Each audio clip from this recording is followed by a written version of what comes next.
ओम शांति। आज 8 जून 2025 रविवार के प्यारे बाप दादा के अव्यक्त मधुर महावाक्य हैं और रिवाइज डेट है 15 नवंबर 2005। आज की अव्यक्त मुरली के सार में बाबा ने स्वमान में रहकर सबको सम्मान देने के लिए कहा कि जैसे बाबा ने बच्चों को अपने से भी ऊंचा स्वमान दिया, हर एक बच्चे को पाँव में गिरने से छुड़ाई, सिर का ताज बनाया, तो बच्चों को भी बाप समान बनना है। जैसे बाबा ने हर एक आत्मा को सम्मान दिया, बुजुर्ग को हम जिन्स का सम्मान दिया, यूथ को विश्व कल्याणकारी का सम्मान दिया, प्रवृत्ति में रहने वालों को महान आत्माओं को झुकाने का सम्मान दिया, कन्याओं को शिव शक्ति स्वरूप का सम्मान याद दिलाया, तो जैसे बाबा हर एक को सम्मान देते हैं, सम्मान की दृष्टि से देखते हैं, ऐसे बच्चों को भी बाप समान बनना है।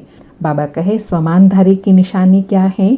जो जितना स्वमानधारी होगा वह उतना ही सर्व को सम्मान देगा। जितना स्वमानधारी उतना ही निर्माण सर्व का स्नेही होगा। फिर विशेष स्नेही बनने के लिए कहा कि जो बाप के दिल के स्नेही होंगे वह सर्व के स्नेही अवश्य होंगे। संपन्न और संपूर्ण बनने की सहज विधि है दिल का स्नेह एक बाप से। बाबा कहे चाहे कोई कितना भी ज्ञानी हो, लेकिन अगर दिल का स्नेह नहीं है तो ब्राह्मण जीवन में रमणीक जीवन नहीं होंगी, रुखी सुखी जीवन होंगी। क्योंकि ज्ञान में अगर स्नेह बिना ज्ञान है तो ज्ञान में प्रश्न उठते हैं, क्यों क्या आता है। लेकिन स्नेह ज्ञान सहित है तो स्नेही सदा स्नेह में लवलीन रहता है। ज्ञानी मेहनत का फल खाते हैं और स्नेही मुहब्बत का फल खाते हैं। और अंडरलाइन कराया कि सारे कल्प में सर्व का सम्मान प्राप्त करना है तो इस एक जन्म में सबको सम्मान देना, तो सारे कल्प में सर्व के सम्मान की प्रारब्ध प्राप्त होती रहेंगी। आधा कल्प राज्य अधिकार का सम्मान और आधा कल्प फिर भक्तों द्वारा सम्मान प्राप्त होगा।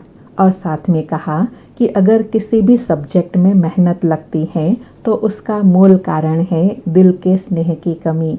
इसलिए बाबा कहे सदा स्नेह में लवलीन रहो। और चेकिंग करने के लिए कहा कि ब्राह्मण जीवन में अगर संतुष्टता की अनुभूति नहीं होती है तो चेक करो कोई प्रकार की लीकेज तो नहीं है।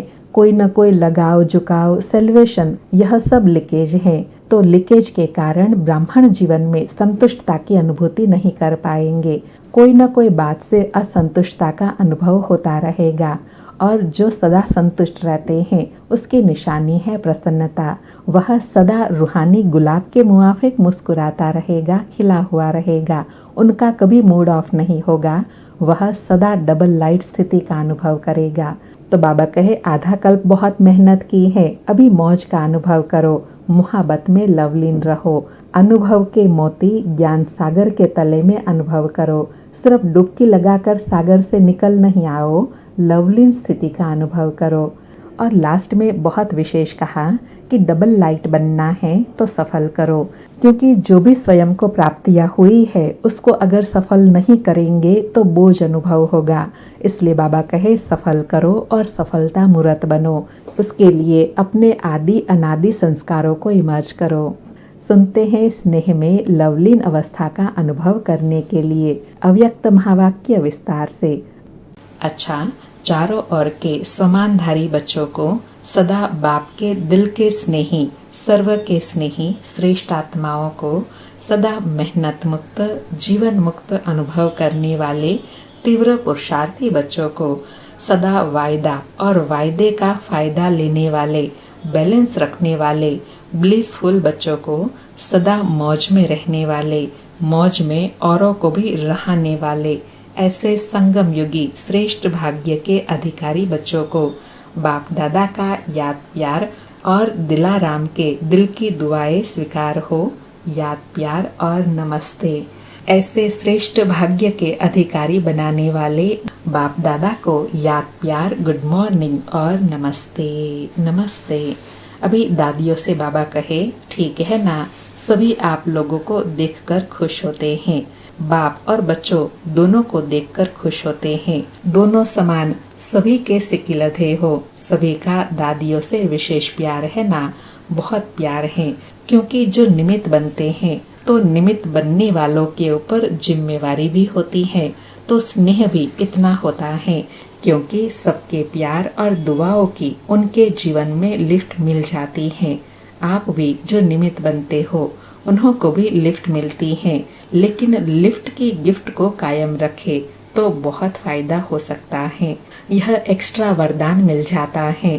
बाबा कहे निमित्त बनने से जिम्मेवारी भी उठाते हैं, और जो जिम्मेवारी उठाते हैं उनको सबकी दुआएं भी मिलती रहती हैं और वरदान भी मिलते हैं।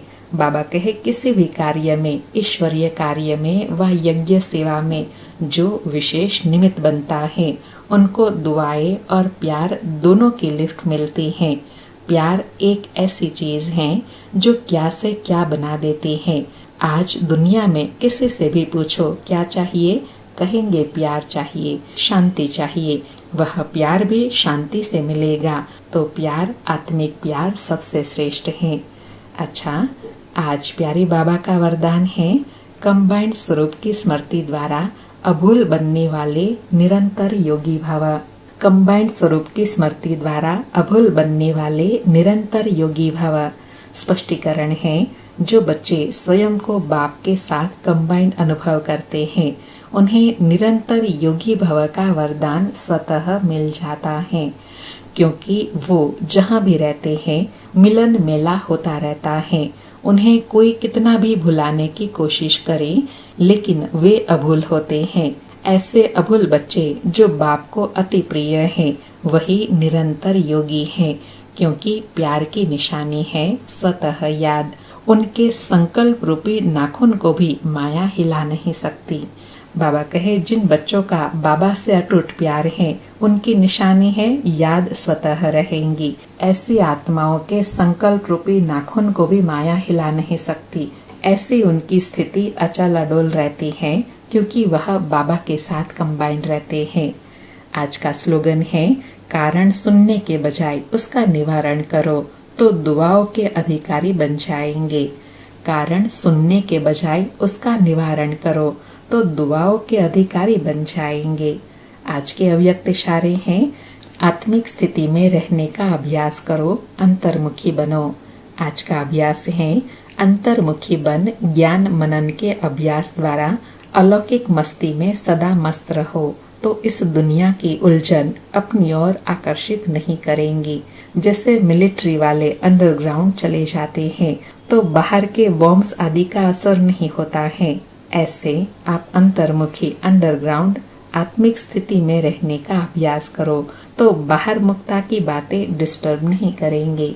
बाबा कहे अंतर्मुक्ता क्या है, अंडरग्राउंड है, और जो अंडरग्राउंड रहता है तो वह बाहर की हर बातों से सेफ रहता है। इसलिए बाबा कहे आत्मिक स्थिति माना अंडरग्राउंड, सदा इसी स्थिति में रहो तो कभी डिस्टर्ब नहीं होंगे। अच्छा, ओम शांति। शुक्रिया बाबा, शुक्रिया। अलौकिक पालना करने के लिए शुक्रिया बाबा, शुक्रिया।